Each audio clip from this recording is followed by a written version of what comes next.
ஒரு புது குழப்பம் உண்டாகிவிட்டது. குழப்பமா? என்னது? சொல்லவும் மனம் வரவில்லை, சொல்லாமலும் இருக்க முடியவில்லை. தாயிடம் சொல்ல தயங்கவே கூடாது, தாராளமாக சொல்லலாம். என்ன பேசிக் கொண்டிருக்கிறார்கள்? நீங்க கண்டதும் காதல் கொண்டதா சொன்னா என்ன கண்டபடி திட்டுறாங்க, என்ன திட்டுகிறார்கள்? ஒண்ணும் சொல்ற மாதிரி இல்ல. என் மனதிற்கு பிடித்தமானவரை மணந்து கொண்டால் தானே நான் மகிழ்ச்சியோடு வாழ முடியும். உண்மைதான் அம்மா, நாங்கள் அதை மறுக்கவில்லை. இருந்தாலும் உன் மனதை கவர்ந்தவன் யார், எந்த ஊரை சேர்ந்தவன், எப்படிப்பட்டவன்? விவரத்தை சொன்ன பிறகு நீங்கள் தான் அதை நிறைவேற்றி வைக்க வேண்டும். என்னால் முடிந்தவரை முயற்சிக்கிறேன். முடித்து வைக்கிறேன் என்று சத்தியம் செய்து கொடுங்கள். சரி, சமாச்சாரத்தை சொல். அம்மா, இந்த ஊரை ஆளும் ஆகாசராஜனின் புதல்வி பத்மாவதியை எனக்கு மனம் முடித்து வைக்க வேண்டும். என்ன? அம்மா, முடித்து வைக்கிறேன் என்று என்னிடம் சத்தியம் செய்து கொடுத்திருக்கிறீர்கள், அதை மறந்து விடாதீர்கள். நடக்கக்கூடிய காரியமா இருந்தால் முடித்து வைக்கலாம். ஆகாசராஜனின் மகளை கட்ட வேண்டும் என்று ஆகாசத்தில் கோட்டை கட்டுகிறாயே, இது நடக்குமா? அம்மா, ஆகாசராஜனின் மகளாய் இருந்தாலும் அவளும் பெண் தானே. என்றைக்காவது ஒரு நாள் அந்த பத்மாவதியும் ஒரு ஆண்மகனுக்கு மனைவியாக வந்துதானே தீர வேண்டும். அப்பா, அரசனுக்கு மகளாக பிறந்து அரண்மனையில் வாழும் அவளை ஆசிரமத்தில் ஆண்டியாக இருக்கும் நீ அடைய முடியுமா? அம்மா, மனம் ஒன்றுபட்டு விட்டால் அரசன் மகளாவது ஆண்டியாவது. ஊர் பேர் தெரியாவிட்டாலும் உருவத்தை பார்த்த அளவிலே அவர் ஒரு பெரிய இடத்து பிள்ளை என்று நன்றாக தெரிகிறது. சரி, அவர் எங்கு இருக்கிறார் என்பதையாவது தெரிந்து கொண்டாயா? அந்த பத்மாவதி ஏற்கனவே உன்னை மணக்க சம்மதித்திருக்கிறாளா? நீங்கள் இருவரும் எப்போதாவது சந்தித்தீர்களா?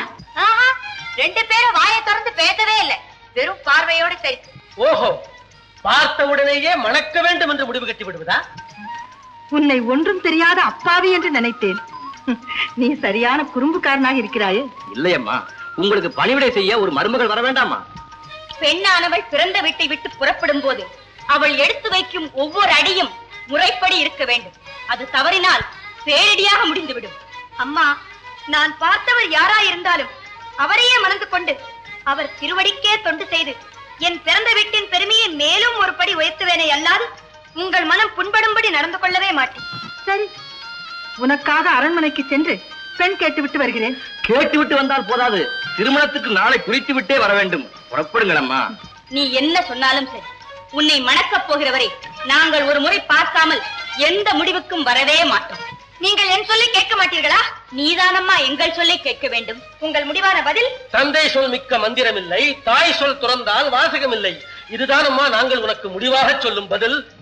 கண்ணா, எல்லாவற்றையும் நல்லபடியாக நீதானப்பா நடத்தி வைக்க வேண்டும். கண்ணா, நீயே துணை.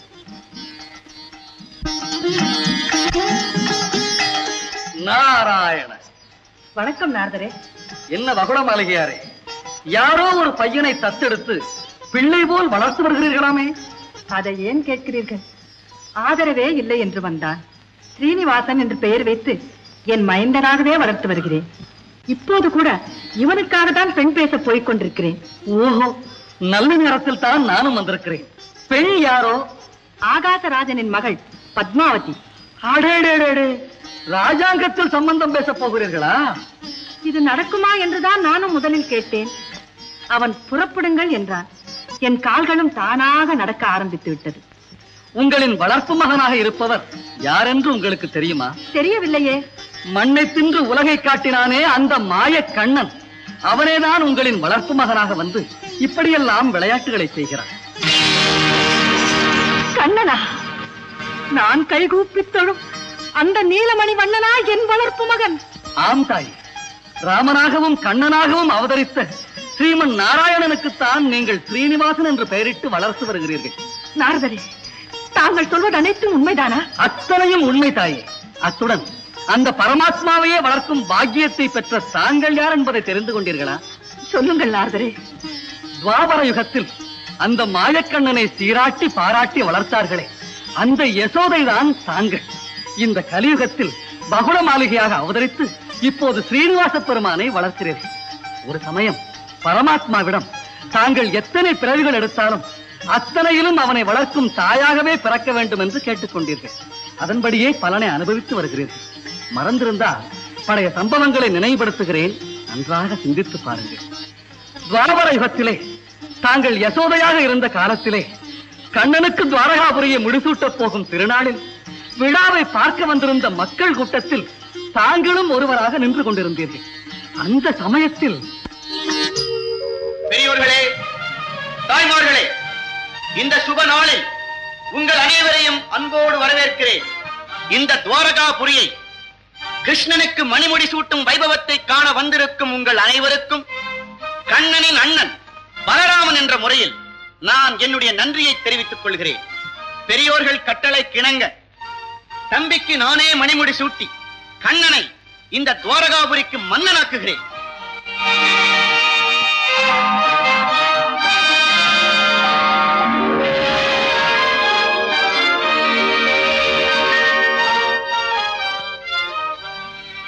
கண்ணா, கண்ணா, சிம்மாசனத்தில் உட்கார். பலராமண்ணா, சற்று பொறுங்கள்.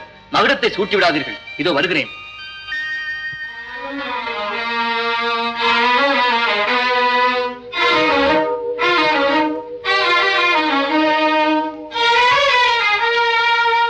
அம்மா, நீங்கள் என்னை வளர்த்து ஆளாக்கிய யசோதைதானே? கண்ணா, என் கண்ணே, என்னை கண்டுபிடித்து விட்டாய் அப்பா. என்னம்மா இது? தாயை பிள்ளைக்கு தெரியாமல் இருக்குமா? பிள்ளையை தாய் மறக்க முடியுமா? அதையெல்லாம் நினைப்பதால் தானே நீ இவ்வளவு தூரம் உயர்ந்திருக்கிறாய். சரி, மணிமுடியை சூட்டிக் கொள்ளாமல் இங்கு எதற்காக வந்தாய்? யசோதையம்மா, என்னை வளர்த்த தெய்வம் நீங்கள் இங்கே கூட்டத்தில் நிற்க நான் கோமகனாகி விடுவதா? வாருங்கள். என்னை எங்கே கூப்பிடுகிறாயப்பா? நீங்கள் வாருங்களேன். கண்ணா, அந்த விளையாட்டுத்தனம் இன்னும் உன்னை விட்டு போகவில்லையே. வாருங்கள் அம்மா. சபையோர்களே, இவர்கள்தான் எங்களை வளர்த்து ஆளாக்கிய அன்னை யசோதை. இந்த அம்மை ஊட்டிய பால், தயிர், வெண்ணையில் தான் இந்த உடம்பே வளர்ந்தது. சுருக்கமாக சொன்னால் இந்த உயிரே இவர்கள் வீட்டு சொத்து. அப்படிப்பட்ட இவர்கள் எங்கேயோ கூட்டத்தில் நின்று வேடிக்கை பார்க்க நான் இங்கே மன்னனாகி விடுவதா? இல்லை, இந்த மணிமுடியை இவர்கள் கையால் தான் சூட்ட வேண்டும். இவர்கள் திருவடியை வணங்கிய பிறகுதான் நானும் மன்னனாக வேண்டும். உண்மை கண்ணா, இதற்கு அருகதை உள்ளவர்கள் அன்னை யசோதைதான்.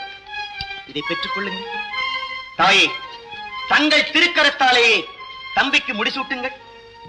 கண்ணா, என்னடா இது? இத்தனை பெரிய சபையில் என்னை கூட்டி வந்து இப்படி ஒரு பெரும் பொறுப்பை கொடுத்து விட்டாயே. அம்மா, சும்மா 2 வார்த்தைகள் என்னை வாழ்த்தி தலையில் மகுடத்தை வையுங்கள். கண்ணா, எனக்கு கை கால்கள் எல்லாம் நடுக்கம் கண்டுவிட்டது.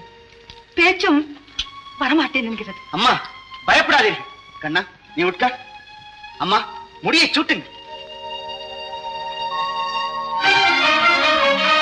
துவாரகாபுரி மன்னன் ஸ்ரீகிருஷ்ணன்! துவாரகாபுரி மன்னன் ஸ்ரீகிருஷ்ணன்! கண்ணா, சிறு வயதில் ஏதோ துஷ்டத்தனம் எல்லாம் செய்தாய். இப்போது நீ ஒரு நாட்டிற்கே மன்னனாகி விட்டாய். பழைய போக்கிரித்தனத்தை எல்லாம் மூட்டை கட்டி வைத்து விடப்பா. உன்னை வளர்த்து ஆளாக்கி இன்று மணிமுடியும் நானே சூட்டியதால் இனி நீ நன்மை செய்தாலும் தீமை செய்தாலும் இரண்டிற்குமே நான் தான் பொறுப்பு. அதனால் நல்ல முறையில் எல்லோரையும் காப்பாற்று. அவ்வளவுதான். அதற்கு மேல் எனக்கு சொல்ல தெரியாது. உங்கள் கட்டளைப்படியே உலக நன்மைக்கு பாடுபடுகிறேன். தாயே, இந்த ஆசனத்தில் சிறிது நேரம் தாங்கள் உட்காருங்கள். கண்ணா, உட்காருங்கள் அம்மா. என்னடா இது நாடகம் ஆடுகிறாய்? கண்ணன் செய்கையில் ஏதாவது காரணம் இருக்கும் அம்மா. என்ன சொல்கிறான் என்றுதான் கேளுங்களேன். அம்மா, நான் மன்னனானதும் வளர்த்த தாயை உட்கார வைத்து முதலில் அவர்கள் விருப்பத்தை பூர்த்தி செய்ய வேண்டும். அதனால் உங்களுக்கு என்ன தேவை கேளுங்கள். அப்பா, நான் எத்தனை பிறவிகள் எடுத்தாலும் உன்னை வளர்க்கும் தாயாகவே பிறக்க வேண்டும். இந்த வரத்தை மட்டும் கொடுத்து விடப்பா. அன்று நீங்கள் கேட்ட வரத்தின்படி இந்த கலியுகத்தில் உங்களிடமே பிள்ளையாக வந்து வளர்ந்து வருகிறார். நீங்களே தாயாக இருந்து அவரை வளர்க்கும் பாக்கியத்தையும் பெற்றுவிட்டீர்கள். நாரதரே, இந்த உலகத்தில் உள்ளவர்கள் எல்லாம் அந்த பரமாத்மாவின் பிள்ளைகளாக வளர்ந்து வருகிறார்கள். அந்த பரந்தாமனா என்னிடம் வந்து பிள்ளையாக வளர்ந்து வருகிறார். ஆம் தாயே, இப்படிப்பட்ட பாக்கியத்தை பெற்ற உங்களுக்கு நிகர் இந்த உலகத்தில் வேறு யாருமே இருக்க முடியாதம்மா. நாரதரே, வந்திருப்பது ஸ்ரீமன் நாராயணன் என்று தெரியாமல் நானும் ஏதேதோ பேசியிருப்பேன். இதற்கெல்லாம் முதலில் பெருமானிடம் மன்னிப்பு கேட்டுவிட்டு வருகிறேன். வேண்டாம் தாயே, பெண்களுக்கு புறப்பட்ட தாங்கள் முன்வைத்த காலை பின்வைக்க வேண்டாம். முதலில் அந்த சுபகாரியத்தை கவனியுங்கள். பிறகு இதை பார்த்துக் கொள்ளலாம். புறப்படுங்கள். நாராயண அடடே, நாரதனா வருவது?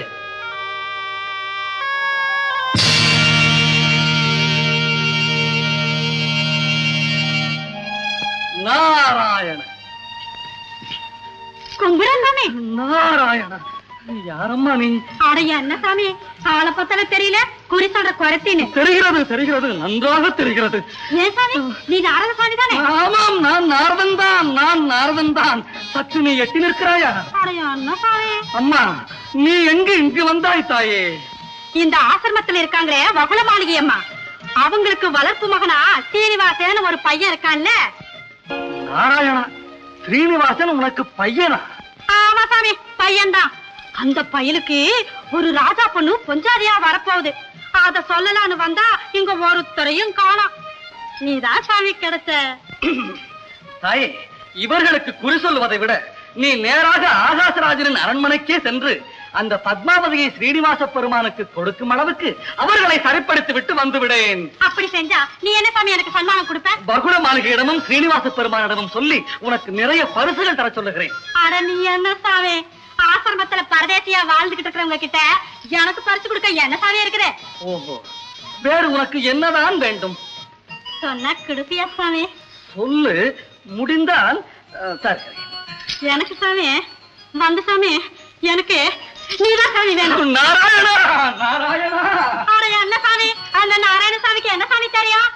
நீயும் நல்லா பாடுவே, நானும் நல்லா ஆடுவேன். நம்ம சோடி ரொம்ப பொருசம் சாமி.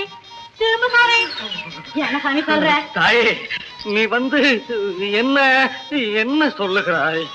இந்த சாமி, நீ என்ன கல்யாணம் செஞ்சுக்கிறதா இருந்தா பத்மாவதி சீனிவாசன் கல்யாணத்தை நான் முடிச்சு வச்சிடறேன். ஐயோ நாராயணா, இது என்ன கொடுமை அப்பா? கொடுமை இல்ல சாமி, இதெல்லாம் ஒரு புதுமை. நாரதரை குரத்திய கட்டிக்கிட்டாருன்னு உனக்கு ரொம்ப பெருமை கிடைக்கும் சாமி. பெண்ணே, உன்னை கையெடுத்து கும்பிடுகிறேன். தயவு செய்து இந்த இடத்தை விட்டு போய்விடேன். இந்த சாமி, நீ என்ன கல்யாணம் செஞ்சுக்கல, பத்மாவதி சீனிவாசன் கல்யாணம் நடக்காத அளவுக்கு அங்க போய் குறி சொல்லி எல்லாத்தையும் கலைச்சிட்டு வந்துருவேன். தாயே, நான் பிரம்மச்சாரி அம்மா. அட இருந்தா என்னப்பா, யாருக்கும் தெரியாம என் கழுத்துல தாலி கட்டி தனி வீட்டுல வச்சுவிடு. ஊர் உலகத்துக்கு நீ பிரம்மச்சாரியாக இராசாமே. இது என்னடா இது? பெரிய சோதனையாக போய்விட்டது. சோதனை இல்ல சாமி, கலப்பு மனத்துக்கு நீ காட்டுற போதனையா இருக்கும். என்ன சாமி சொல்ற? வா சாமி. நாராயணா, அட வா சாமி. நாராயணா. நாரதா, ஏன் கதறுகிறாய்? நாராயணனே தான். ஐயனே, இதெல்லாம் உங்கள் விளையாட்டு தானா? நல்ல வேளை, எங்கே என் பிரம்மச்சரிய விரதத்திற்கு பங்கம் ஏற்பட்டு விட போகிறதோ என்று பயந்து கலங்கி விட்டேன். நாரதா, முதலில் அம்மா அரண்மனைக்கு போவதற்கு முன்பு நான் புறத்தியாக சென்று ஆகாசராஜரிடம் குறி சொல்லி பெண்ணை கொடுக்கும் அளவுக்கு ஏற்பாடு செய்துவிட்டு வருகிறேன். உடனே புறப்படுங்கள் சுவாமி. நாரதா, ஐயனே, குரத்தி வேடம் பொருத்தமாக இருக்கிறதா? வேடம் போட்டு நாடகம் ஆடுவதில் தங்களுக்கு நிகர் வேறு யார் சுவாமி?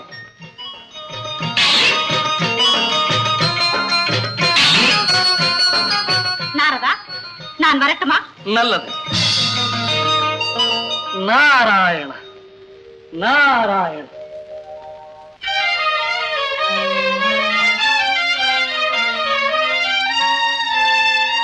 வணக்கம் மகாராஜா. என்ன பங்கஜவல்லி? இந்த பொண்ணு நம்ம கோட்டை வாசலுக்கு வெளியே எல்லா கையும் பார்த்து உள்ளத உள்ளபடி குறி சொல்லிக்கிட்டு இருந்தது. நம்ம இளவரசி அம்மா கையும் பார்க்கலாமேன்னு கூட்டிட்டு இருந்தேன். ஓஹோ, சரி, நீ போய் பத்மாவதியை அழைத்துக் கொண்டு வா. உன் பெயர் என்னம்மா? கிருஷ்ணம்மா. ஜாதகம் பார்ப்பது எதற்காக? உங்களுக்கு சாதகமா 4 வார்த்தை சொல்லுவோமேங்கிறதுக்காக. ஐயோ ஐயோ, என்ன அழகு, என்ன சொகுசு, என் ராசாச்சி, என் கண்ணு, என் மூக்கு. அடடா, இது என்ன தொல்லை? பேசாம கைய பார்த்து குடி சொல்ல மாட்டேன். நீ சும்மா இரு. கிருஷ்ணம்மா, இவள் எங்கள் புதல்வி. 1 வார காலமாக மனம் கலங்கி இருக்கிறாள். இவளுடைய எதிர்காலத்தை சரியாக சொல்லு பார்க்கலாம். ஆஹா, கையே இவ்வளவு அழகா இருக்குதே. இந்த பொண்ணை கட்ட போறவன் எவ்வளவு பாக்கியசாலியா இருக்கணும். நீ அப்புறம் ரசிக்கலாம், முதல்ல விஷயத்தை சொல்லு.